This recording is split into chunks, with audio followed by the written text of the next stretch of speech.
Good evening, everybody. Good evening. Good evening. Thank you for coming out on this October night. My name is Irby Lovette. I'm half of tonight's team of speakers. I'm the Director of Evolutionary Biology at the Lab of Ornithology here, and it's really fun for me to see so many familiar faces. There's a bunch of Cornell students here who have traveled with us to Galapagos. There may be some Cornell students of the future who may travel with us in future years. A number of other really good friends of the lab I see here. It's really nice that you came out to hear us talk tonight. Also, a special shout out to those of you who are joining us by live stream. This is the first talk I've ever given that's been live streamed. So if you're joining us remotely, welcome to you as well. My partner in crime tonight is Fausto Rodriguez. He is the Galapagos half of everything we do here at the Cornell Lab of Ornithology. You'll hear more about our activities later on. He's the owner and manager of a company that takes groups to Galapagos called Galapagos Best. And as you'll hear, he is also an absolutely consummate Galapagos naturalist. And he'll tell you a little bit about that background later on. So we're doing kind of an experiment together. We do a lot of experiments together, yes. Actually, on these trips. Everything we do is an experiment. And like good scientists, we experiment and adapt as we go along. What we're doing tonight is we're going to give you a tag team seminar where we're basically going to tell you some stories about what took us to Galapagos and some of the things that we've seen there. And basically try to give you a sense of the flavor of the natural history of the islands, of course, but also some insights into the scientific studies that we and other people have done there, and also some insights in what it's like to be from Galapagos and some of the conservation challenges and conservation successes that those islands represent. So it's going to be a series of stories with somewhat different flavors as we go through. It's not going to be one of those talks you go through that has a narrative arc that has a beginning and end. So we're going to do a bunch of different vignettes. But in starting out, we wanted to tell you why we do these things together. And Fausto and I met, must have been 5 or 6 years ago at this point. Actually, some of the people in the audience were with us at that time when we were leading a Lab group through the Galapagos on one of the ships in the islands.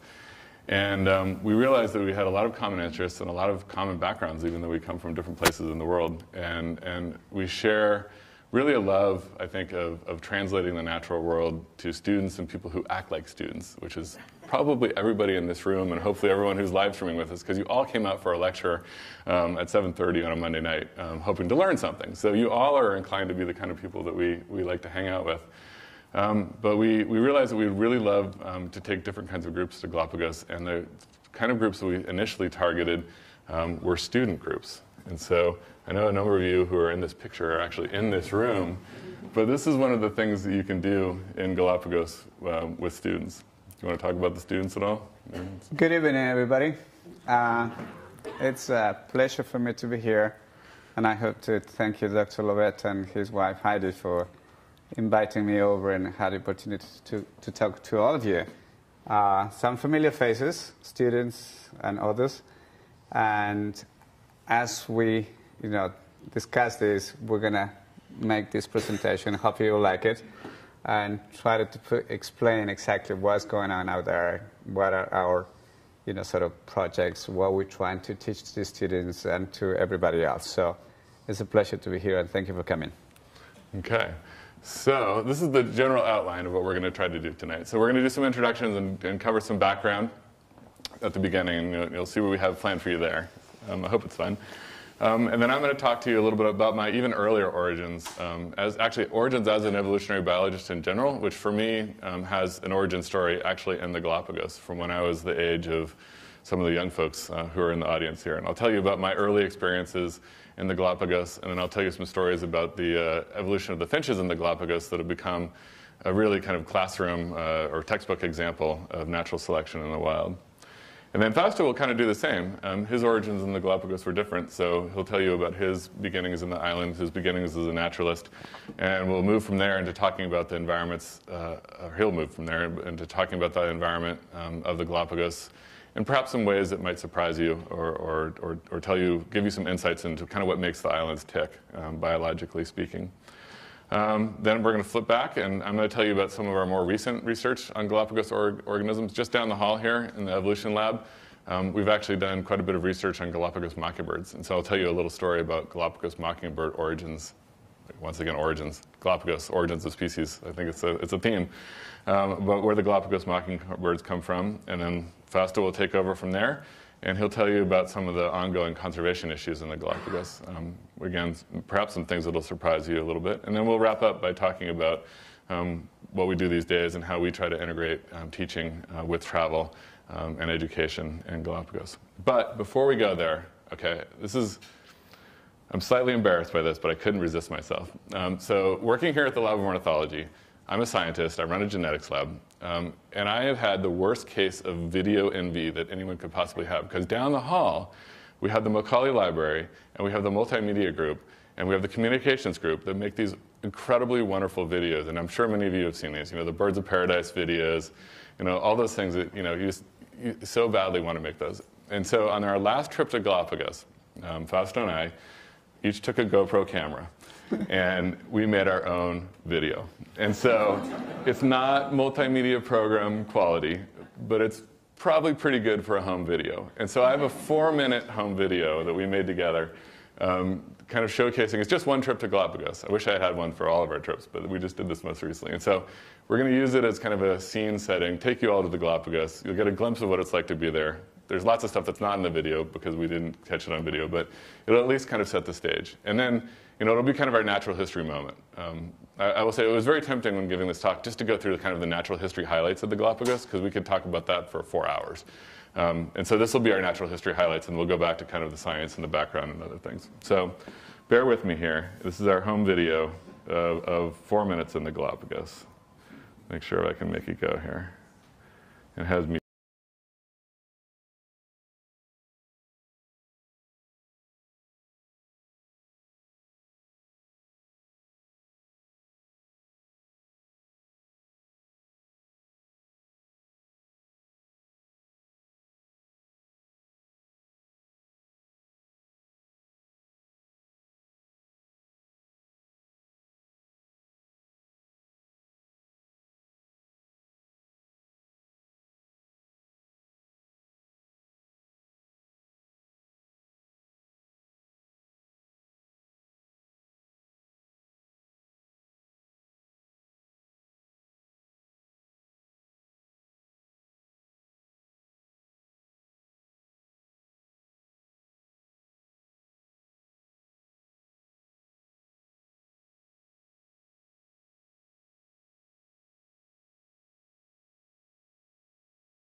So the punchline of that, I think, is there's several punchlines. One is that the Galapagos is a truly amazing place. And probably two is that I need to learn some exposure control with the camera. But three is that, someone who knows nothing about photography and has never held a video camera before can take that kind of picture. It is a really wonderful place to travel. But it's also a truly wonderful place for lots of other things, including the study of evolutionary biology. And so what I'd like to move into now is telling you a little bit about my origins as an evolutionary biologist, which has a lot to do with, as you can see, finches and islands and the things that happen on islands. And so some of you know this story because you've heard me tell it in the Galapagos, but when I was 20 years old, actually I took a semester off of college and I responded to an advertisement to work on this little tiny island in the Galapagos. This is Isla Daphne. At that time, it was relatively well known, but it's become really, really well known in scientific circles in the years since because this is the place where two professors from Princeton University have done a really groundbreaking study over the last 35 years of natural selection in Darwin's finches. And so this is what Daphne looked like back in 1990 as I approached it on a little boat on my kind of first adventure in the Galapagos. And you can see it's not a vast place. If you climb on top of that island and kind of look down, it's an extinct cinder cone, and so it's basically a little volcanic crater or volcanic island in the middle of the sea. This is actually looking down from the top of the island. You can't really tell when you approach it from the side, but there's some craters on the top, and so there are not very many birds that live on Isla Daphne. There's lots of Galapagos finches, as we'll hear in a second. But there's also things like boobies and a few frigate birds. In the years that I was there, the blue-footed boobies were doing really well back in that time. And eventually that entire floor of that crater down at the bottom there was covered with nesting pairs of blue-footed boobies. And so one of the magical things that I saw while I was there is the whole nesting cycle of these blue-footed boobies. But what we were really there to do is to study the finches. And it turns out that, now that I teach evolutionary biology, pretty much anybody who's my age or younger has learned about this study in their AP biology class or in their college biology classes because it literally is the textbook study of natural selection in the wild. And so what I'm going to do in a second is I'm going to review that study and tell you about why it's so important and then give you an update on it. But one thing that I think that doesn't come through in the textbooks, question? Yes, we'll get to, yeah, so this is, the question is, it says not a world traveler, but where is this? Where is this in the world?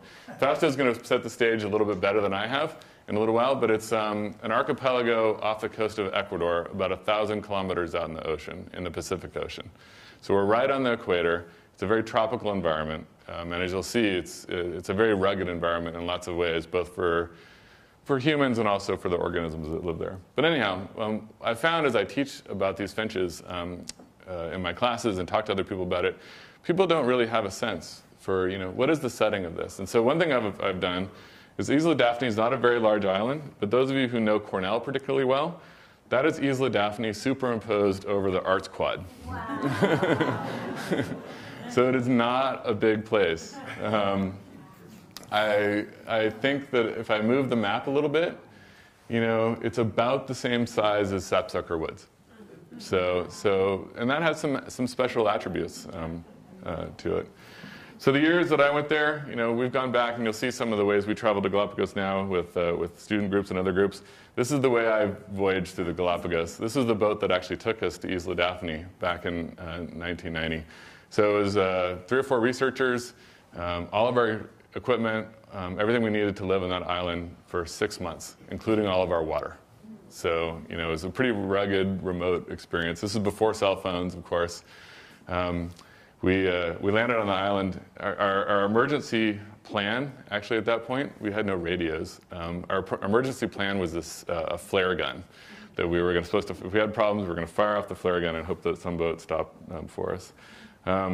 This is Peter and Rosemary Grant, who they've basically won just about every award in biology for their studies of natural selection, which we'll get to in a minute.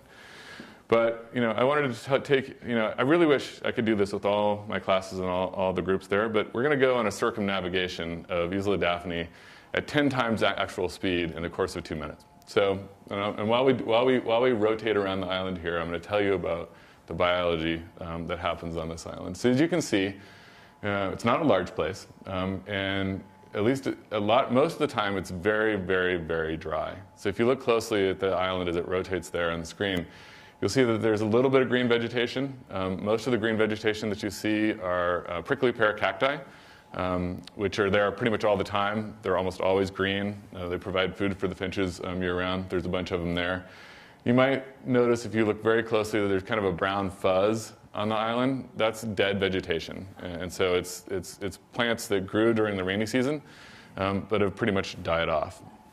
And there's a few, if you look on the skyline really, really closely, you might spot a few bursera trees, or they're called Palo Santo trees, in the islands. But certainly at this time of year and most of the time, they have no leaves. And there's certainly no fresh water on the island. You know, if it rains, the water just soaks right into that ashy soil. And so it's a very harsh environment.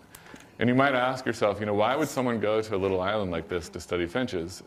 And I think the original reason is simply the fact that it was relatively small and relatively manageable. Because one of the magical things about this island is that every finch that's been born or lived on that island since the early 1970s has been banded and tracked throughout its entire life. And the island is remote enough, it's just, I don't know if the Grants knew this going in or whether they just got really lucky. It's remote enough that almost all the finches that live on that island stay on the island. And yet it's close enough to a much larger island that every once in a while, a finch from the larger island will fly over and colonize Daphne and join the population there. And so it's not completely isolated, but it's isolated enough that, you know, scientifically speaking, it's incredibly tractable. And it's really powerful in these kinds of studies to know exactly what's happened to every bird. You know not only when it was born and when it died, but which offspring it had and what happened to them generation after generation after generation after generation. And, you know, I was at that point 20 years old, just a regular, you know, undergraduate field worker, and part of the job was to go to the island, to team every year. We'd camp on the top of the island in tents, and the basic job was to track that finch population and make sure that no finches kind of escaped the scrutiny of the scientists. So this is me looking a lot thinner as a castaway, and this is me looking really scary on the island. I will say, some of you guys know this because you've been in the class. I teach evolutionary biology here at Cornell, as do some other folks here. And I've shown this picture to probably 2,000 students over the years, and I always ask with their little devices that they use in class, who is this? And no one has ever guessed me. and then I tell them, and I get this look of horror. This guy's teaching evolution? Maybe we should, you know. I always make sure I do that after the drop period's over because I know I look really scary. But anyhow, the real stars of Easel Daphne are these little guys, the finches on the island. And you can see this guy's banded. They're all color banded. So, and you know, you've seen the video. You know, pretty much all the organisms in Galapagos you can just walk right up to. And so you don't need a fancy pair of binoculars to track the identities of these finches on the island. It's not like studying warblers in the trees here in subsucker woods where you really have to struggle to see the color bands. The finches basically show them off, and this little guy is certainly showing them off. I like this picture because I actually remember this bird, even though it was 25 years ago that I was monitoring his nest. He was the most successful male on the island in that particular year. I think he had, I think, 6 or 7 nests that successfully fledged chicks, not all with the same female. But anyhow, what we would do is kind of day in and day out is roam the island on a very regular schedule. And the finches are also particularly convenient on that island because they always nested in the prickly pear cactuses, which is good and bad, right? Because it's good in the sense that you know where to go to look for the nests. And if you just are really, really scrupulous about every 2 days checking every side of every prickly pear cactus on the island, you can find every nest. The problem is that the prickly pear cactuses this is a short one actually, and so getting into the nest to check the chicks meant, you know, walking over, and they're very spiny, and, you know, reaching in through all these thorns and, you know, pulling out the chicks and making sure everything was going well, and then eventually banding them. So the prickly pears were good and bad. As you'll hear from Fausto and from me later on, One of the amazing things about the Galapagos is how variable the environment is. And I'll save some of the punchlines for this for some talks later on. But this is a picture of Isla Daphne taken. I took both these pictures back in that year, but they're only taken perhaps a month apart. And so most of the time, it's dry as a bone. There's nothing out there. There are a few finches, but then when the rains come, which they do not come every year, if there's enough rain, the vegetation there is programmed to take advantage of that really, really fast, and it just turns unbelievably lush in an incredibly short amount of time. And that's when the finches go crazy. That's when they're trying to breed, because they're feeding their chicks primarily on the insects that are eating those plants. And so the finches are really responding to this environmental variation.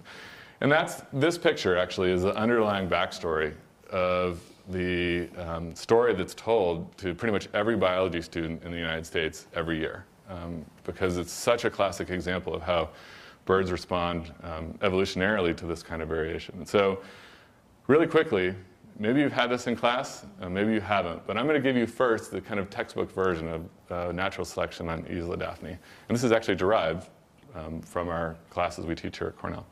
And then I'm going to give you the updated version, kind of where things have gone in the years since the textbooks picked up on this story. So there's the Galapagos. Here's an answer to your question. It's in the Galapagos are in the ocean about 1,000 kilometers off the coast of Ecuador, right on the equator. Isla Daphne, if you look really closely, is right in the middle of the archipelago, near the bigger island of Santa Cruz. And it actually has 4 species of finches. These particular 4 species are the ones that are found on the island. But the one that's really, really famous for its implications for natural selection is the medium ground finch, which all biologists pretty much know as Geospiza fortis. It's one of those Latin names. It's like Drosophila. Like everybody knows what Geospiza fortis is because it's so well known in evolutionary biology circles. And the reason that this story became famous is that to demonstrate natural selection in a wild population, you have to be absolutely sure that the change you see is in response to natural selection and not some other kind of environmental change or a random change in the population. So it's actually kind of hard to demonstrate. And we basically boil it down to saying that you need to make a case for natural selection. You need to make sure that 4 conditions are met. And we sometimes call these conditions Darwin's postulates because they're the things you need to show that natural selection can actually work in a population. And so these are pictures that I took of finches on Isla Daphne back in the day. And this is a histogram from the textbook we use to teach evolution today at Cornell. And what you can see, whether you like the pictures or you like the graph, you can see that the beak sizes of these Geospiza fortis birds are actually highly variable. So the graph on the bottom shows you one measure of their beak, kind of the height of the beak. We call it beak depth.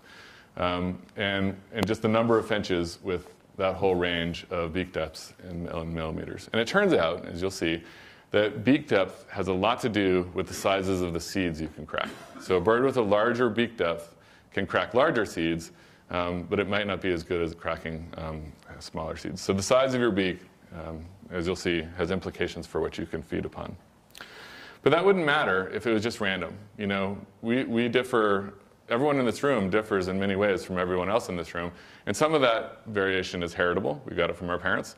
And some of that variation is just kind of random. It has to do with the food we were fed as kids or diseases we had along the way, things like that. And so the second postulate that you have to show anytime you want to demonstrate natural selection is that the traits that you're interested in actually can be inherited from one generation to the next, right? And think about the finches. They've been studied generation in, generation out. Every offspring, every parent is actually known. And we can measure all kinds of traits in these parents and offspring and track them through the generations on that little island, being very confident that that's the arena within which we're working. And the simplest way to measure heritability is actually to do a graph that shows the traits in the parent versus the traits in the offspring. And if you get a really close relationship there, then there's a high heritability. And if there's a big giant scatter, then there's low heritability. And different kinds of traits are more or less heritable. So it's not a foregone conclusion that things will be heritable. And it turns out that on the island of Daphne, for beak depth, about 80% of that variation that we see among those birds is indeed heritable. So we've just crossed off postulate number 2. We're getting our way towards showing natural selection. But then to have natural selection work, it actually has to play out in some way. And so individuals in that population have to vary in what we call, in biological circles, their fitness. And fitness is basically, if you really boil it down, it's how many genes you leave to the next generation. And so it has to do with things like your survival and how many offspring you have and how many babies you're able to produce, maybe even the quality of those offspring and how many offspring they're able to produce later on in later generations. And one of the funny things about this is that fitness is kind of specific to exactly the conditions that you're measuring it in. So an individual that might be very fit on a dry island might be very unfit on a wet island, and vice versa. So it's very dependent upon the environment. And of course, the environment of Isla Daphne does change dramatically. So the famous story, the one that's in the textbooks, is all the way back from 1977 and 1978. But it's a scenario that looked a lot like this when I was there 20 or almost 20 years later. And so what happened on that island is it actually started out in a period of high rainfall. And during that high rainfall, the island was really lush and really green. And then it went through a period where there was a more than 1 year drought. So it got really dry, and it stayed dry for a long time. And during that drought period, 3 things happened. So these 3 graphs, once again, from our textbook that we used to teach evolution. So one of the really fun parts of this job, and I'm joking when I say this, is that when the finches weren't breeding and there wasn't anything else to do, we measured seeds. And we measured seed abundance in the soil. And the way you measure seed abundance in the soil on a very dry, lonely island is you go out with a teaspoon and you go you randomize where you're going to do this. You have a random number generator and you throw a tennis ball and you end up in that spot. And you go to that spot and you scoop up with your little teaspoon all of the soil that's in between the rocks. And you put it on a tray that someone stole from a dining hall at one point. And you sit there with a loop on your glasses and you pull out all the tiny seeds.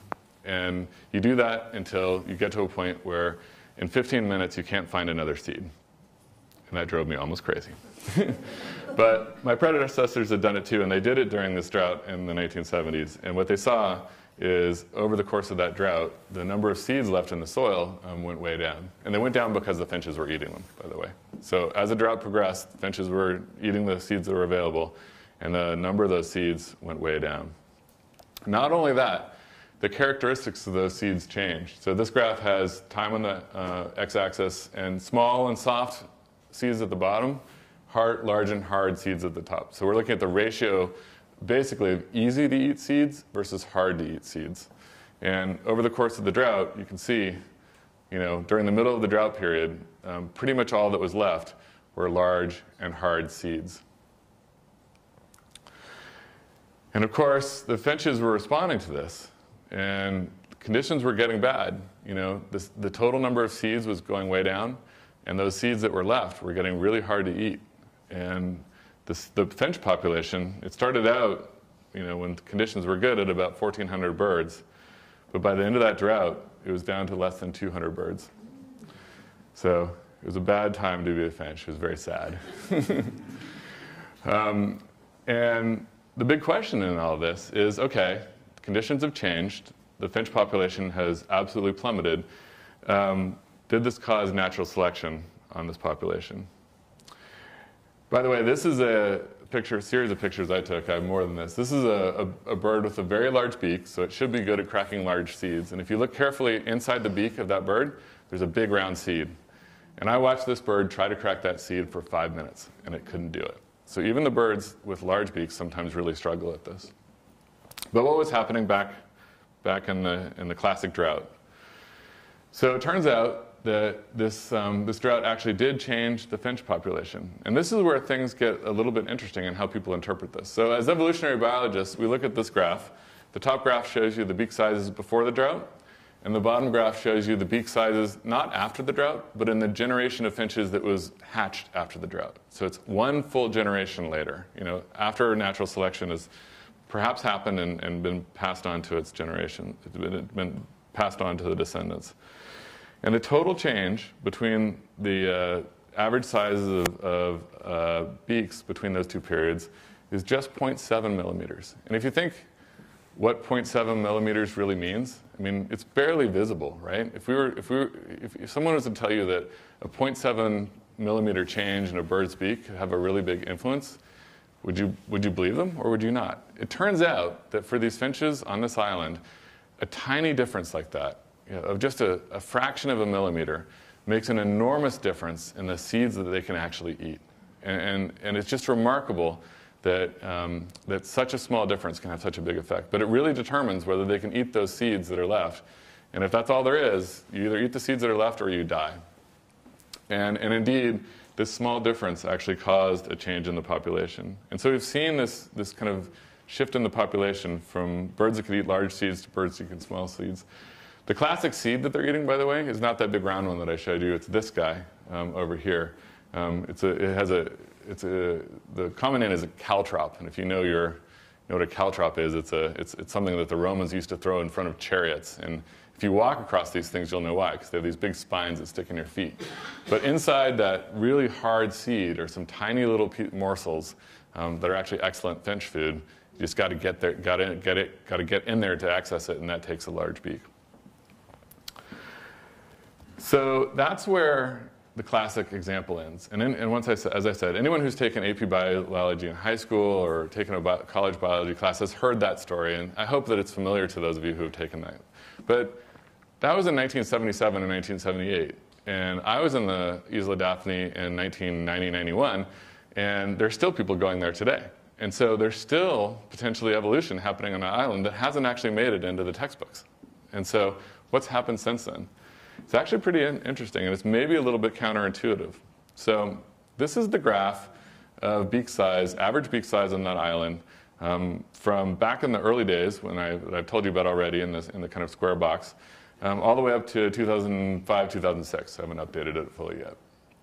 And what you can see in that box there on the left-hand side is that rise in beak size caused by the drought, right? It really jumps out. You know, the beak size was relatively small, and then it jumped up at the drought. And that is the classic story.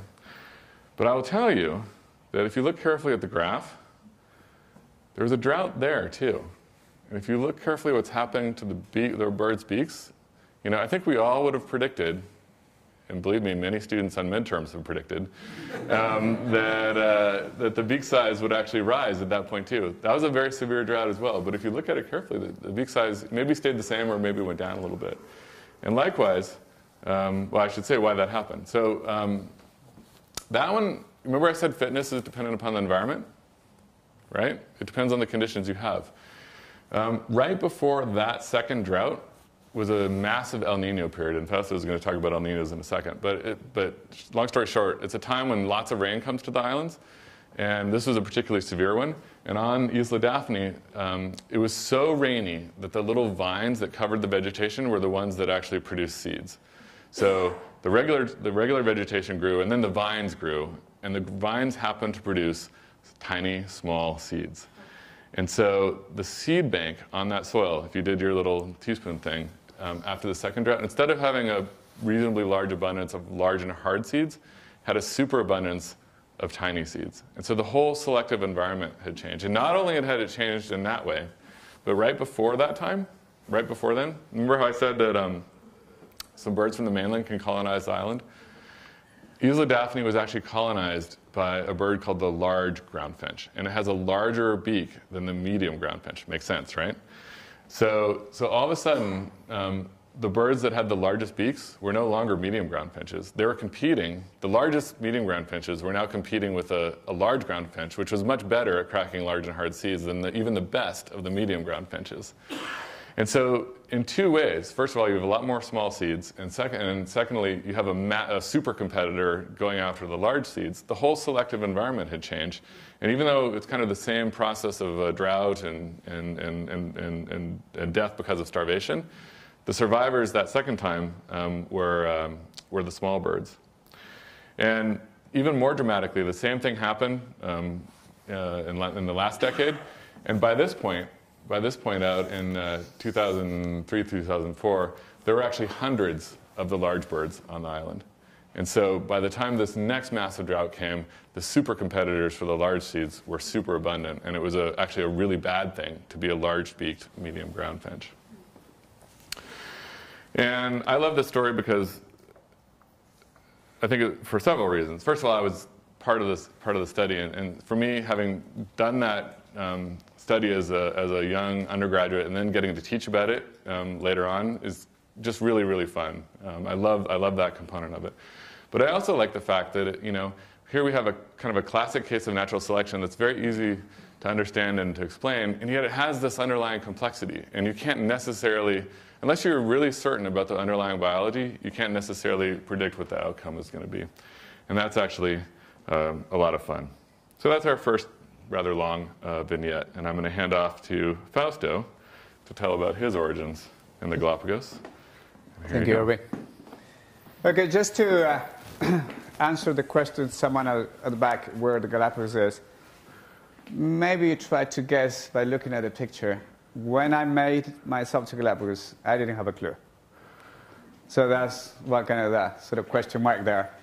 I come from the highlands of Ecuador, and I was in this stage of didn't know what to do with myself. Went to study marine biology. I dropped out of it. And at some point, my mom thought I was kind of being a rotten kid. So the best thing she did is like, go away to the Galapagos. And I'm grateful, she did that. So the Galapagos, like Irby said, it straddles right along the equator, right? And it is about 1,000 kilometers or 600 nautical miles away from the west coast of Ecuador. And when I've traveled through Europe, through South America, well, not so much South America, but in Europe, people will raise the question and say, where is the Galapagos? And some people will say, it's Africa, right? Why would you say Galapagos is in Africa? What will be the connection? There is a reason. Being on the equator. Some parts of Africa kind of straddles right along the equator. So that's sort of the little confusion. So I arrived to the Galapagos just as a tourist. My aim was to be there for 2 months.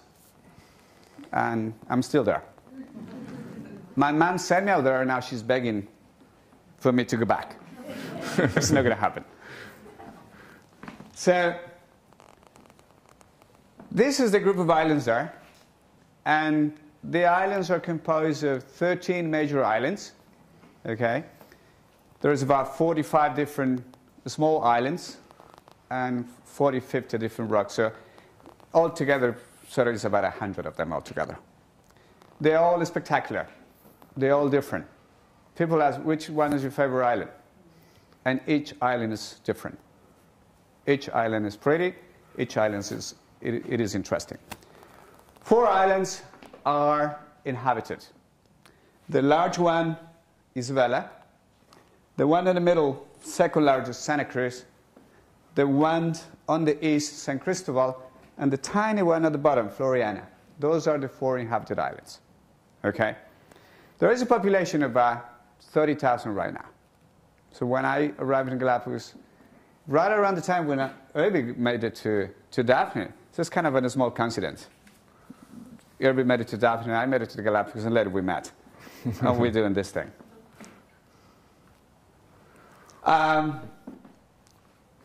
Try to picture the Galapagos right along the equator. And the Galapagos just being a bunch of islands on the equator, completely barren, bunch of rocks. As one of the navigators, Benjamin Morel, was going through the Galapagos, one of his descriptions was that he thought God had showered rocks on the ocean and just filled the ocean with rocks. But luckily for the Galapagos and for us, the Galapagos have a number of currents that goes back and forth, and that benefits the Galapagos in many ways, right?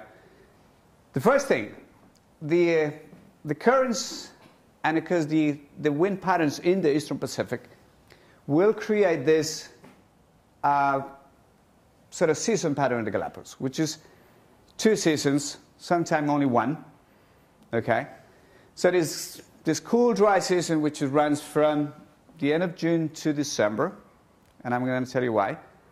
And the other one is from sort of the end of December until May, which is what we call the warm, wet season, so there's the rainy season. The rainy season. So, the first current is called the equatorial countercurrent. So originates in the northern central Pacific, just flows right along to is the Panama Bight. It's deep water, rises, and the Panama Bight is sort of a shallow bait, if you like. The water warms up, and with the northerly winds, this current is pushed into the eastern Pacific and bathes the archipelago. Because it's warm water, brings low pressure, and then the islands are in for a rainfall. And this will happen every year. And this actually is what we call a regular El Niño. Not that El Niño that we normally know that it comes once every 10, 20 years and it will cause massive damage in some ways. Okay? And El Niño is the translation for baby Jesus, because it takes place right around Christmas time. Okay? So the islands become green. There's a lot of good stuff happening out there. And it's basically what Irby went through it. There is happiness on land because it's raining. The finches are happy. However, someone else is suffering. Someone else is unhappy. And this is the marine environment.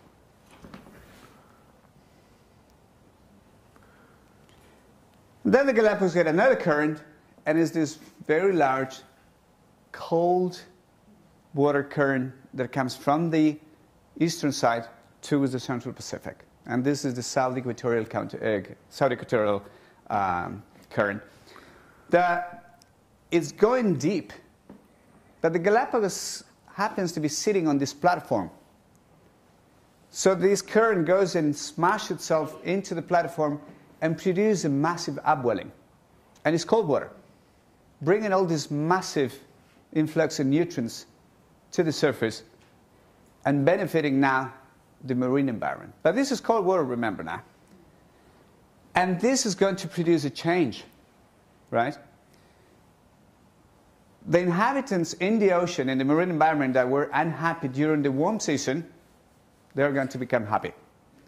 And the inhabitants on land, in this case, Irby's children, the finches, they will become unhappy because they will start feeling the pressure of drought, everything drying out, and only very selected in a number of seas left on the island, and they will have to, just eat on that. So later I'm going to show pictures of which are the tenants on the islands that are benefited out of this cold current. And this is another current, and this is the Peruvian coastal current, also known as the Humboldt current. And this is known to be the richest current on Earth. Originates down south in Antarctica, just deep water coming along the west coast of South America, past through Chile, and right around Peru, this current upwells to the surface. And this current is so rich that brings so much nutrients, so much plankton, so much krill and everything, that builds up a huge food web on the eastern Pacific, and especially Peru. And because that is going to lead into, anchovies, sardines, mackerels, tuna, whales, sea lions, boobies, and all of that. And because of this, Peru had a huge benefit in the old days. Millions of seabirds that depend on this food, feeding and feeding and feeding. And what was the benefit? The birds were pooping. And you might say, what's wrong with poop? Or what is good about poop? Do you know what seabird poop is called? Guano. And guano was used as fertilizer in the old days, right? So the Peruvians were making money out of poop. Maybe not. It wasn't that, very decent job to be in digging for poop. But later on, this was replaced, by all the stuff, fertilizer and everything, and that kind of stuff there. But it's still Peru, it is a great place to, if you go like to the Ballestas Island and all those places, to look for Peruvian sea lions, Peruvian boobies, whales, and all of that. But this water is diverted. The South Equatorial Current diverts, bends the Humboldt Current onto the Central Pacific and makes the Galapagos even richer. So if you are in the Galapagos from July to November, you're in for a little bit of a surprise. Water temperature is cold. Maybe cold to our standards in the Eastern Pacific, because although we have such a nice weather, we have become wimps. We complain about the temperature. And so you need a wetsuit to get in. But I tell you what, you are really in for a treat. Because you're going to be snorkeling with penguins, you're going to be snorkeling with flightless cormorants, with sea lions, with sea turtles, everything as you saw in the little video that was run by Irby. So this current is really one of the major components of what Galapagos is all about. And finally, this other current, which is the Crumble current, is a very, very tiny little current, okay, that originates, again, in the Central Pacific, very deep, and only bathes the western side of the island of Isabella, which is the largest island and all around Fernandina. So therefore, penguins are mostly on Isabella. The flightless cormorants are on Isabella. Loads of sea turtles and whales, everything is on Isabella. Okay? But getting into an El Nino situation. But first of all, the currents are responsible, as I was telling you again, and the wind, for carrying all these tenants to the island. And one of the major representatives on the islands are reptiles. So marine iguanas were carried, but not the marine iguanas themselves, but the ancestor, the green iguanas, were carried from somewhere in South America, Central America, towards the Galapagos. Prevailing currents took them there. Over time, they evolved, and now the marine iguanas are the only sea-going lizards on Earth. So like you saw in the video as well, it is one of those treats to get in the water and hopefully get to see a reptile diving, holding onto a rock, feeding on seaweed, and is Galapagos the only place where you can see that. Okay? Current is also responsible for what we have there, boobies. I was briefly talking to Irby today. When a couple of times I made a trip from Panama across to Galapagos. It's such a great place, and it's such a great time to see things that would have happened in the past. So you get these big logs, pieces of wood floating on the ocean, little birds or boobies sitting on it, and just like having a ride. Now, why make an effort? Just riding alone. With prevailing currents that it doesn't take long, eventually these guys get there. From South American mainland, if you put something in the ocean, with prevailing currents, in 2 weeks, something will arrive to Galapagos. Okay? And that was the case with, remember the Norwegian anthropologist, Kontiki? He did a test for a different reason, thinking that the Polynesians made it to Galapagos, because it wasn't the case. And so going to the Galapagos is, you get to see loads of seabirds. Nazca boobies, blue-footed boobies, frigates. The currents also are responsible for mammals, sea mammals in the Galapagos. We don't really have land mammals in the Galapagos, except two species of bats and some rodents. But the sea lions were also brought by currents. And the ancestors of these guys are all the way from the west side of the United States, California. Californian sea lions are the ancestors to these guys. And the only explanation is that they were taken by currents. So they didn't plan a trip, to Galapagos. Currents also not from the west side of California, but from the southern side, maybe from eastern side of Brazil or even all the way from the Falkland Islands, currents brought fur seals. So we have two species of sea lions in Galapagos. The fur seal is a misnomer. So one species came from the sort of northern western side, and the others all the way from the southern side. And Galapagos fur seals, I don't know if you noticed in the video, there were some fur seals kind of swimming upside down, also are seen in the Galapagos. And the currents are responsible for that. Penguins. So we're talking about a Humboldt current, prevailing current.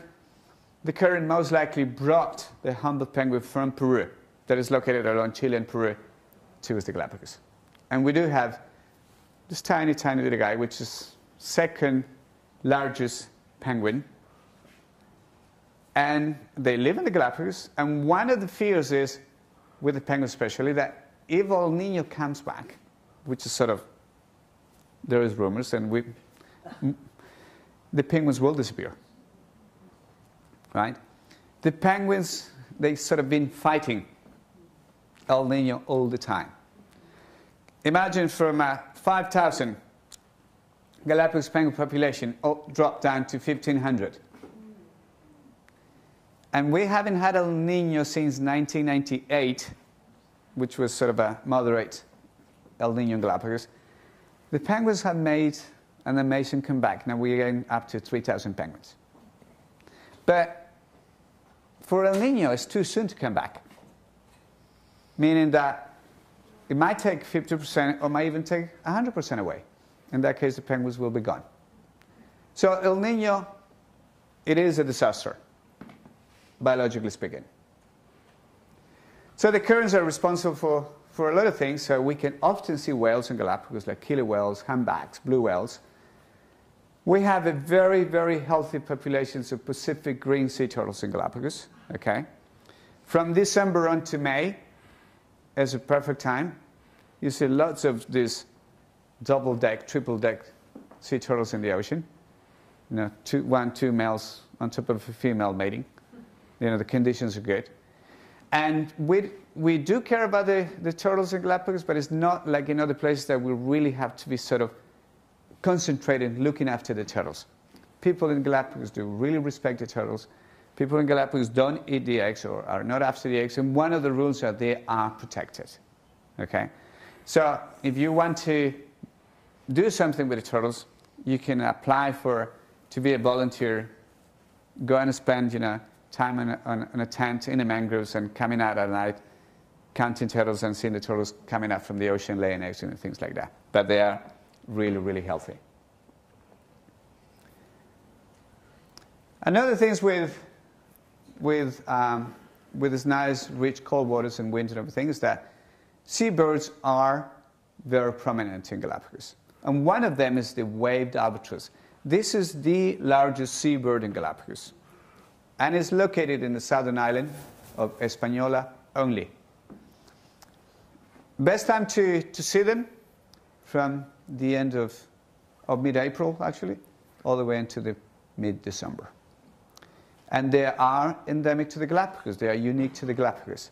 So going to Española is really, again, in for a treat. Because not only that they are big and majestic, but if you are able and lucky to cut up with their courtship, you will not only be amazed by it, but also you will laugh to death.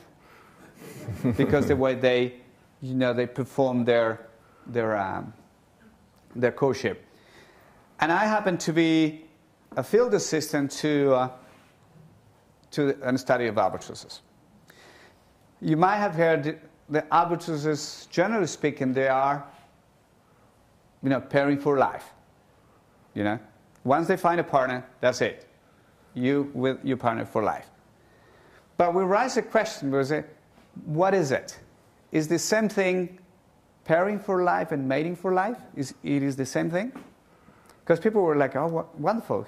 No, people would say, we wish humans will be as faithful as the albatross. So we thought, So I was lucky to go on this study. So the question we asked was, okay, let's find out.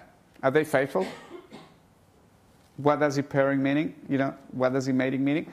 So all the albatrosses were, with their pairs, they were displaying a beautiful courtship and mating and laying eggs and everything. And we tagged the nests. We went like A, B, C, D, F, and so forth. And we took blood samples of parents and chicks and sent out to be tested, DNA test. And there was some shocking, disturbing news. Father A did match his chick. B and C. D didn't match his father. He matched Father A.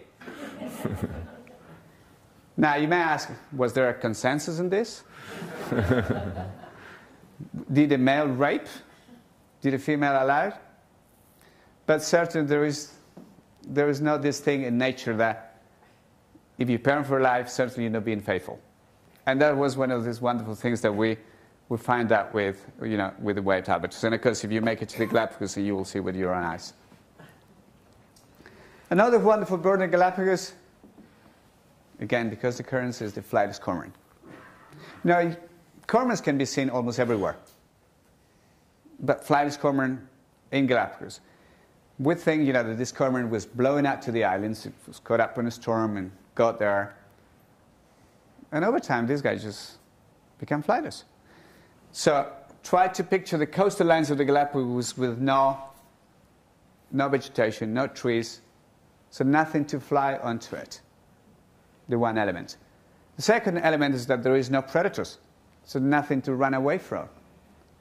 So what these guys have been doing is diving, kicking, to find all the food underwater like you saw in the video, but no flying up on a tree. So what happens over time? It's like if you stop going to the gym and not exercising. So you start losing muscle. And these guys, what happened is that wing muscles were atrophied. And then one day, you've got this little chick coming out of the egg and, hi, no wings. And that's what you have now, a flightless cormorant. And this guy, instead of, the only big feathers is in the wings. That's why you see that typical posture of a cormorant out on a rock, because it needs to dry it up. But otherwise, they have big legs, big muscles, they're heavy, and they kick underwater. So, the trades, you lose one thing and you gain another.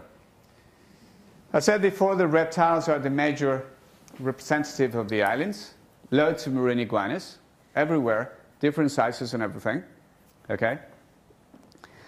You have land iguanas. There's three different species of land iguanas, because there's now a new one that is confirmed that is a new species, the pink iguana from Volcan Wolf on the island of Isabella.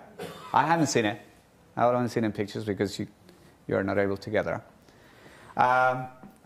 And the iguanas differ and vary in sizes from island to island. The largest one, like the one on the right top corner, are from the island of Isabella and Fernandina. Literally, they will get up to 3 feet and a bit more. So when you tramping and walking around Isabella and Fernandina, and if you happen to find or encounter a big iguana, the first thing they do this. And you're thinking, you better run. And it's kind of a reaction, sort of almost a defense mechanism. Colors are different in some places, like in the southern islands. They have these beautiful red colors and marine iguanas, what we call the Christmas iguanas. Land iguanas are located in the sort of eastern and central and western islands. That's how the land iguanas are distributed. And there's another interesting picture with having the Galapagos bathed by cold water and warm water, and then a little bit of coral. You have penguins, you have fur seals, and you have sharks. But there is not really large coral reefs in the Galapagos. Why is this? Why do you think we don't have coral reefs in the Galapagos? What will it be the main reason? Anyone? Because it's not food. Acidity. No, I'll give you a trip to the Galapagos if you give me the right question. The islands are, geologically speaking, very young settling volcanoes, right? So temperatures changing all the time, not from an eruption, but cold waters, warm waters. These poor corals are like going crazy. But what had happened is now that we have two separate populations of coral. The northern side of the archipelago, where the water is warmer, you have this aromatypic type of corals that grows on low, shallow waters, and the aromatypic type of corals that grows on deep water. That doesn't need as much light, and it can cope with, the extreme, cold water temperature that it brings the Humboldt current. So, let me get briefly into El Niño again. So Irby was talking all about the good stuff that happens on the islands, especially during the rainy season, El Niño. The finches being benefited out of it. Marine iguanas will definitely suffer with El Niño. Water temperatures will rise.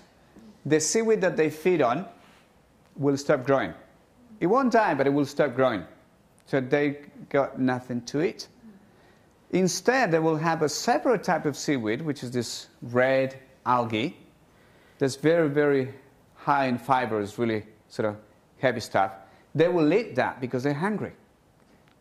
But their digestive system is not able to, or doesn't have the means to digest this heavy fiber, algae stuff.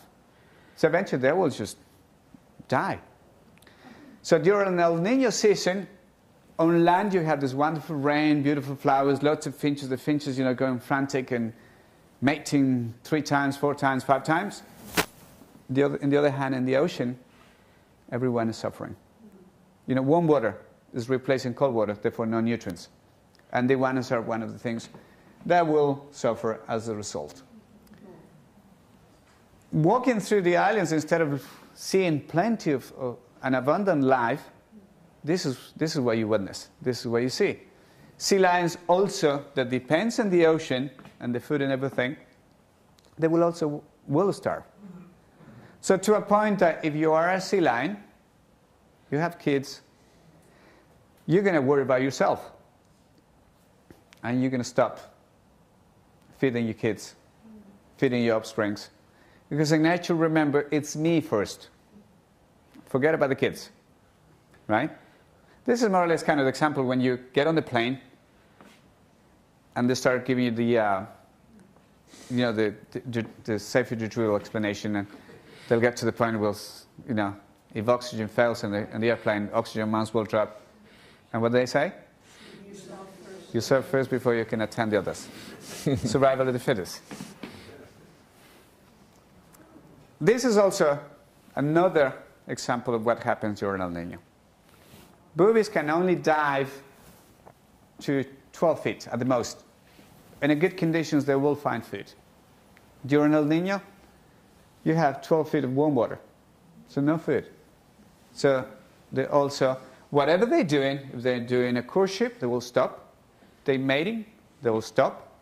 If they have blue-footed boobies, chicks that are 8, 9 months old, they will all die because the boobies will just eat themselves, try to survive themselves, and anything else just can wait.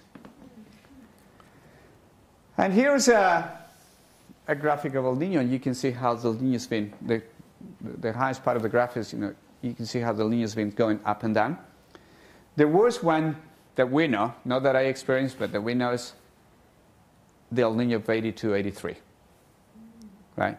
That really took the island by surprise. And the grants, the people they've been carrying out the study on the finches and Daphne, they probably saw this, Irby knows more about it, and we're able to witness whatever, things were happening there. But it rains like cats and dogs, as the people will say in England. It just rains all the time. It just rains. And the islands over the sudden are so large, so green, and you just go water streams, rivers coming through in all different directions. So life is abundant at that time on the islands, but not so in the ocean. Okay. I'm going to hand it over to Irby. Thank you. Okay, we're continuing our tag team going here. Fausto will be back in a second. I have a short story to tell you guys. So the short story is about our research on Galapagos mockingbirds. And by the way, Galapagos mockingbirds are also a species that responds very well to El Nino conditions. They love it when it's wet. But not all mockingbirds are doing as well as other mockingbirds. So this is a Galapagos mockingbird. Looks a lot like our mockingbird, but it's not exactly the same. I don't know if you guys know this. We talk a lot about the birds of Galapagos, and we talk about Galapagos finches. We often call them Darwin's finches, right? I think I've probably said that myself a bunch of times today. But actually, it was the mockingbirds that charmed Darwin. So Darwin actually thought that the finches on the Galapagos that he witnessed were members of a whole bunch of different kinds of birds. So he thought that one was a wren, and another one was a grosbeak, and another one was a sparrow. He didn't actually recognize that they were all finches in this wonderful adaptive radiation on the islands. But what he did recognize is the fact that the mockingbirds on the different islands were distinct. And so he looked at the mockingbirds on the different Galapagos islands, and he said, speaking specifically of the mockingbirds, this is Darwin, I have not yet noticed that by far the most remarkable feature in the natural history of the archipelago of Galapagos, it is that the different islands, to a considerable extent, are inhabited by a different set of beings. So he was noticing variation in space in the animals, like the mockingbirds, that are found on the islands. And these are Darwin specimens of mockingbirds actually from those islands. And he went on to say, this is Darwin again, my attention was first thoroughly aroused by comparing together the numerous specimens of the mocking thrushes, when to my astonishment I discovered that all of those from Charles Island belonged to one species, Mimus triumphaciatus, all from Albemarle Island to Mimus parvulus, and all from James and Chatham Island to Mimus melanotus. And so he was noticing, and this was a real revelation to him that fed into his ideas about evolution and natural selection and how species originate, that these islands out in the middle of the ocean that were very closely located to one another actually had different species of mockingbirds on them. And it wasn't the finches that inspired his thinking about birds and the origin of species. It was actually the mockingbirds of the Galapagos Islands. And if you go to the Galapagos Islands today, you'll realize that actually he missed one. There are 4 species now recognized of mockingbirds in the Galapagos. It's the Floriana mockingbird, which is incredibly endangered these days. It's actually not found on that island of Floriana anymore. It's only on the little satellite tiny islands around the edges because the rats and the cats have eaten all the ones on the main island. The San Cristobal mockingbird, that one's doing better. You can find it on that larger island of San Cristobal. The Espanola mockingbird, which is actually a truly charming bird. We'll see a picture of those guys in a second. And then throughout the rest of the archipelago, kind of the classic Galapagos mockingbird that's found on pretty much all of the other islands. And these mockingbirds in most places are incredible generalists. They take over the niches that in a lot of other places other birds would fill. They're scavengers, they're insectivores, they're frugivores. They're pretty much good at eating whatever food is out there. And that's one of their kind of secrets to their success. It's, the mockingbird is a generalist, whereas some of the finches we've talked about are actually quite specialized in what they can eat. And so you can see there's a mockingbird here standing on the back of a land iguana. They do that a lot. We've actually seen them do this. Yeah. They crawl around on the backs of the land iguanas, eating dead skin and those kinds of things, and all other kinds of foods. And an interesting thing is that the mockingbirds on different islands not only look a little bit different from one another, but they've actually evolved different social behaviors. And so the mockingbirds on some islands live in kind of your typical male-female pair. They raise their chicks, they have their territory, kind of like birds around here mostly do. But on some islands, or on Espanola in particular, they live in groups. They live in big family groups. They're actually, they're called clans in the literature. They have these mockingbird clans. And they're incredibly aggressive. And what you're seeing in this particular picture is a battle between 2 mockingbird clans. And if you might be able to tell this, but the mockingbirds would tell you that right down the center of that sandy patch is the edge of the territory. So they're lined up right on the edge of their territory. They could probably draw a line there. And they're going to battle for the possession of those territories. And so people have studied the mockingbird sociality quite a lot. And going back to Darwin, we've wondered about where these mockingbirds actually came from. And what we did down the hall here is actually a study of where these mockingbirds came from and how they got to the Galapagos. And it's interesting, these social the social variation we see in the mockingbirds of the Galapagos is actually paralleled by social variation in all the other species of mockingbirds through Central and South America. And so we're really curious about kind of where they came from, how did this evolve, did it come from the Galapagos or originate in the Galapagos, or did it come from elsewhere? And I know many people here are excellent birders, and many people here are also very well-traveled birders. And you probably know, if you're in that category, that mockingbirds are found pretty much everywhere, more or less, through North, Central, and South America, and on a whole bunch of islands. And so, of course, up here we have our northern mockingbird.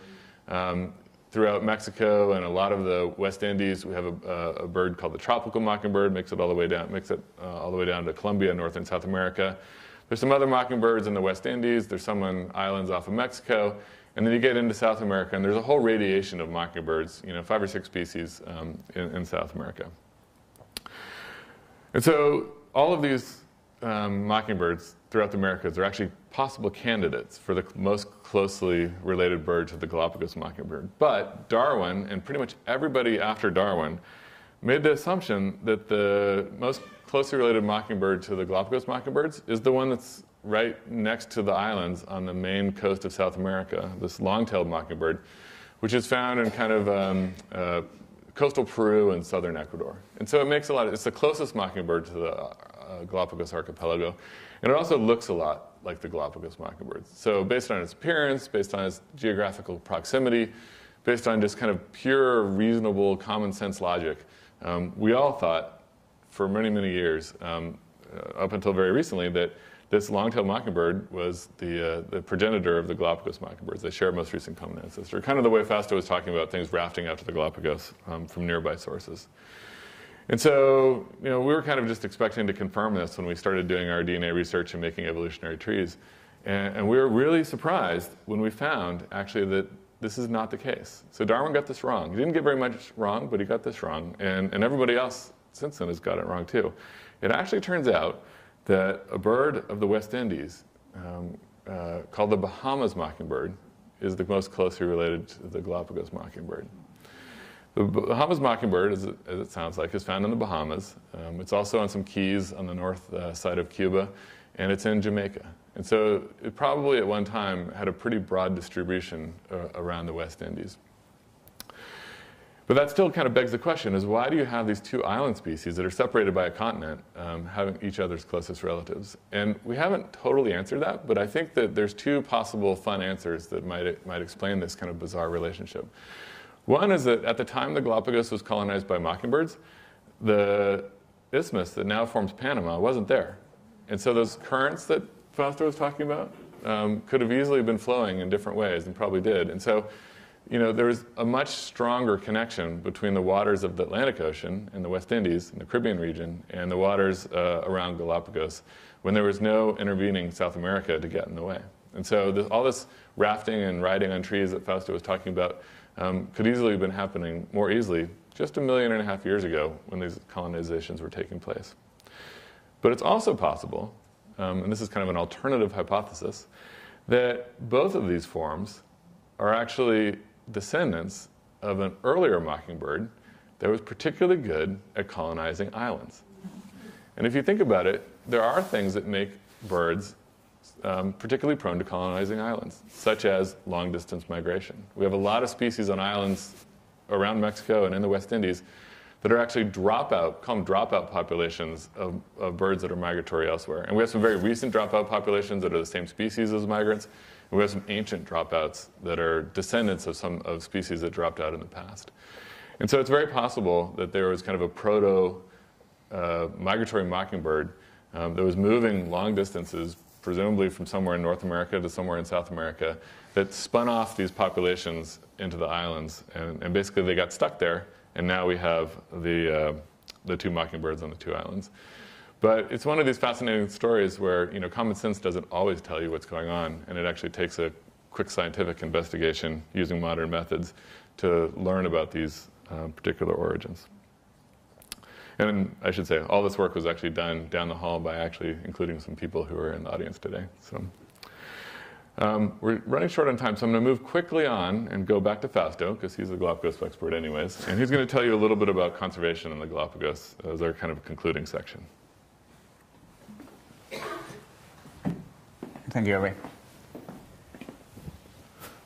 Okay, so Galapagos is not all about nature and what happens there, but also there are major concerns of what is happening in Galapagos. What is Galapagos at the present time? Oh, actually, I should say what was Galapagos in the past, what is Galapagos in the present time, and what is the direction in which Galapagos is heading to. Okay? So the conservation issues that is taking place at the moment, or that is happening at the moment, is that this involves a lot of different things. To start with, we began with population, people landing in the Galapagos. So first of all, the Galapagos became a province in February 1973. That's when Galapagos became a province. And I would say that's when everything started. It started in terms of putting pressure on the islands. Before that, we had a number of attempts to colonize the islands, but it didn't really succeed. But instead, actually, that is part of the human history, that actually now this by a couple from San Francisco, California, has been put into a documentary movie type like. I don't know if you heard about the Galapagos Affair and Satan Came to Eden. It's about people from, first of all, when the islands were colonized by Ecuador, the islands immediately, in order to colonize and to have humans' presence in the island, someone came up with this brilliant idea of emptying the jails in Ecuador and sending all the prisoners out to the island. So the island of San Cristobal, Isabela, and Floriana were, prisoners' colony. And that took place, and then later we had people from Germany, from Belgium, especially from Germany, coming to live on the island of Floriana. Later, people coming to Santa Cruz. They were all from Germany. They sort of colonized and stayed there. Later, there were murders. People were escaping out of the islands. People were killing each other. There was a lot of these affairs that kind of sort of mysterious, spicy. I know. It depends how you're going to put it. What year was this happening? Back in 1929. And it's kind of, I'm just going to give you a little sort of tip in it.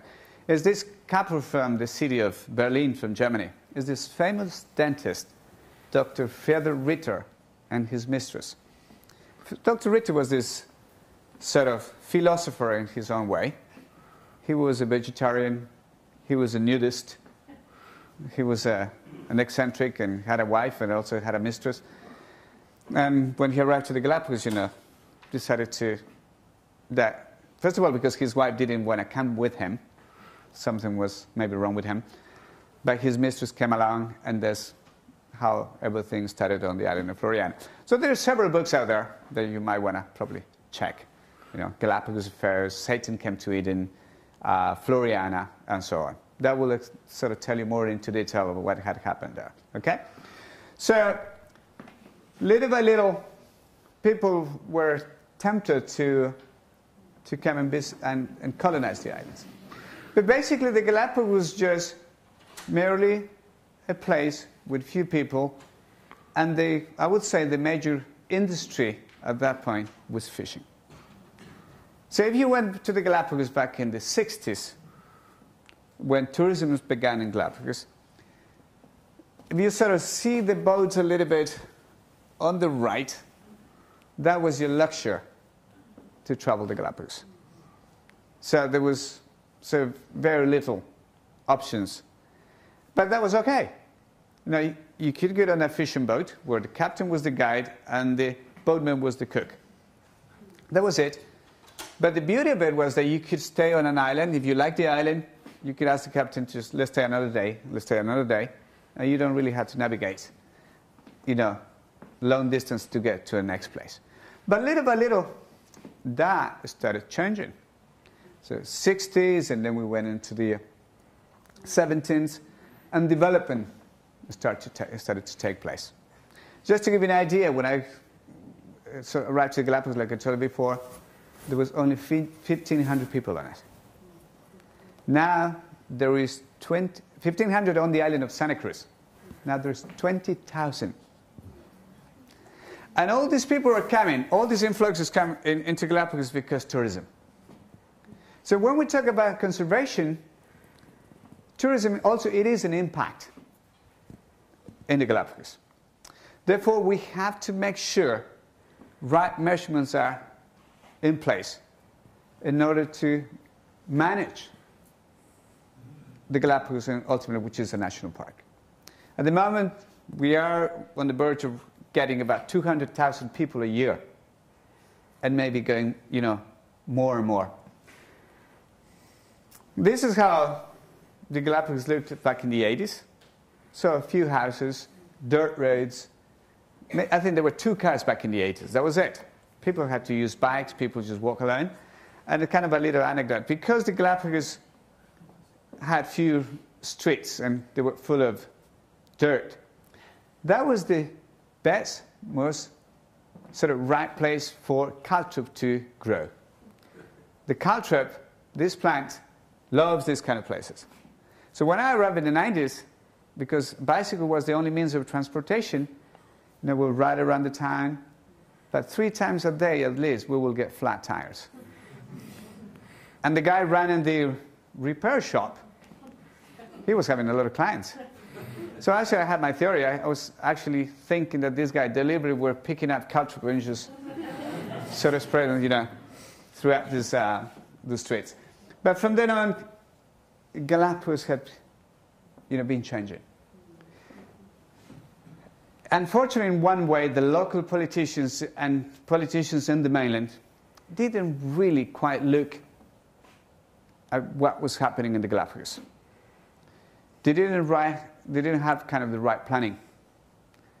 Although there was a law at that point to say only certain a number of people can go to the Galapagos, it didn't matter. Just people were coming, and back in 1998, Congress really passed on a law, very strict, to say, no more people. But you know what? This is kind of similar like you guys have here. When you build walls and everything along the borders with Mexico to stop people coming, there's more people coming in. So in fact, from 8,000 people back in mid-90s, in 10 years, we'll double up, almost triple up the numbers of not visitors, inhabitants in the Galapagos. So that puts a lot of pressure. What are the other concerns in Galapagos? You might have heard a little bit about fishermen. The fishermen are, we could say, there are bad people and there are good people. And it's, again, not the right people and not the right authorities to say, this is what we need to do. Fishermen went really into predate everything, and especially regarding the sea cucumbers back in the mid-90s. They took all over the coast of Isabel and Fernandina. They set up camps and start fishing sea cucumbers and everything. And only because someone in the Asian market said, sea cucumbers are aphrodisiac. It paid a lot of money, but these people weren't prepared to deal with such money. And they just burned the money, waste the money in no time. And they're back again and they're poor. So the positive side of it is that now we're looking sort of into ecotourism.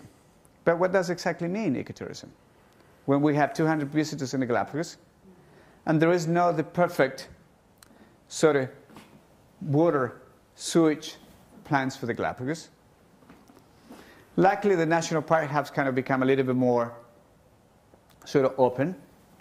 And they have offered the fishermen the possibility of giving away their fishing license, destroying their fishing boats, and giving them, tour licenses so they can start operating, the islands. So now what we have is a number of fishermen that will catch the fish to supply the local population. And also before, all the tour boats, in a way it was nice for us and for the tourists, that while you were on the boat, kind of just throw the fishing line and get your own fish and get fresh fish on the boat. But that had stopped. So if you have a cake, you have to make sure that you cut the cake in the right number of pieces and give it to everyone. So boats are running business with tourists, but they have to buy fish from the fishermen. Right? So the fishermen, whatever amount of fish that they're bringing in, they know that they can sell it. And there is enough to supply the local population and also the boats that are operating the Galapagos. So that is a sort of a good way. And if you look at the picture, that boat is called Pirata, the pirate. That also was a little bit more modern than the other boat that I showed you before. So that is a boat that it took about 6, 7, 8 different people, that it had bunk beds and cabins and 2 toilets to share, but better than the fishing boat that you saw before. And little by little has been, developing. And this is kind of a luxury. And actually, in fact, this is the boat that we use for our trips in Galapagos. It's called the Beluga. And it's comfortable. It's, it's got some amenities, but it's no 5 stars. And I've been discussing with Irby that we don't want 5 stars in Galapagos. Right? If you want 5 stars and you want to do that kind of relaxation and spa and everything, good. You need to go to the Caribbean. But Galapagos is a different matter. Galapagos you go because it's unique. Galapagos you go because the things that you're going to see there are unique, are endemic, and you also have to help us to look after and to preserve. This is what we don't want in Galapagos. That fantasy, right? Back in the mid-90s, these boats were coming into Galapagos. No. People say, yeah, they were only coming into the port, and from the port they were using different boats. No. We really, really made a big fuss about it to the point they actually stopped. These boats can bring anything regarding alien species to the island, and that can be a disaster. Sort of, I was mentioning Irby, like you guys also have an archipelago, which is Hawaii. Hawaii is brilliant in the way that you can find all different, things to go for. But Hawaii doesn't have what Galapagos has. Hawaii has lost, I think it's about 96% of its endemic flora and fauna. Everything is introduced. And Galapagos, although it has introduced species, still preserves a large percentage of it. And that's why it's worth it going to the Galapagos. You imagine if we allowed a big cruise ship, and in fact, because a big cruise ship, this is what happened in Galapagos.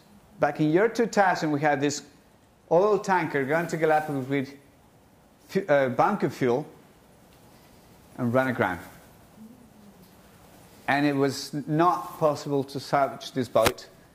And a lot of that bunker oil was spilled out in the ocean. There was a lot of work, there was a lot of efforts to try to sort of mitigate this problem. Luckily, because the currents are really fine in Galapagos, this stuff went out, so there was very little impact. But it could have been a disaster, and we certainly don't want that. There is another picture, and this is introduced species, and those are goats on the islands. Luckily, not anymore. We had 150,000 goats in 2 islands, Isabel and James. And it is a problem. So we had to set up a system. And if you go online on Google Isabella project, it will tell you everything of how this project took place and how we went around and got rid of the goats. But in order to get rid of the goats, we had to fight animal rights. The animal rights were shouting, saying, don't kill the goats. But the goats were almost driving tortoises to extinction, if you like, because they were destroying everything. Yeah? Are the goats the reason why the tortoises on the Pinta Island disappeared, like the last one? No. The tortoise on Pinta disappeared way way before that. And its last living specimen, which died a couple of years ago, which is Lonesome George, the famous guy that was on New York and displayed, and now is back in Ecuador. No, it wasn't. There were goats on Pinta, but the major problem was on Isabella and on the island of James. So they're gone, which is good. Okay, Fausto. Okay. So there is hope. And one of the hopes is to the Galapagos bringing in clean energy. The authorities are working together for good management. And hopefully this will head in the right direction. And with our help, Galapagos will always be the way they are. Thank you very much.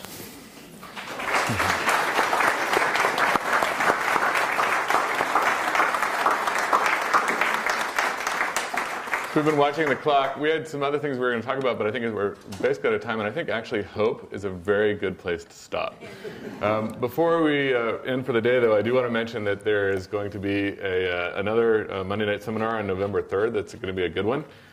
It's Pepper Trail from the National Fish and Wildlife Forensics Lab, a really famous kind of founder of that lab. And the title of that talk is Fighting Crime with Feathers, the Casebook of a Forensic Ornithologist. So that's going to be a good one in a couple weeks. Unfortunately, for those of you who are on our live stream, that one we're not able to live stream. So you got to come to Sapsucker Woods for that particular talk. But before we end, Fausto and I will stick around for a bit if we'll answer questions. One of the things that we're doing, Fausto's actually, you might have gathered, very, very involved with conservation issues in the Galapagos, local economics, sustainable ecotourism, and all of those things. And actually, some of our endeavors going to the Galapagos with groups from the Lab of Ornithology and with our students has to do a lot with making sure that basically the right kind of ecotourism goes to those islands, that we keep it both economically viable for the local people and also a wonderful place to visit. So if you'd like to know about that at some point, you can ask us as well. And thank you again for coming out tonight and listening to us about the Galapagos. Thank you.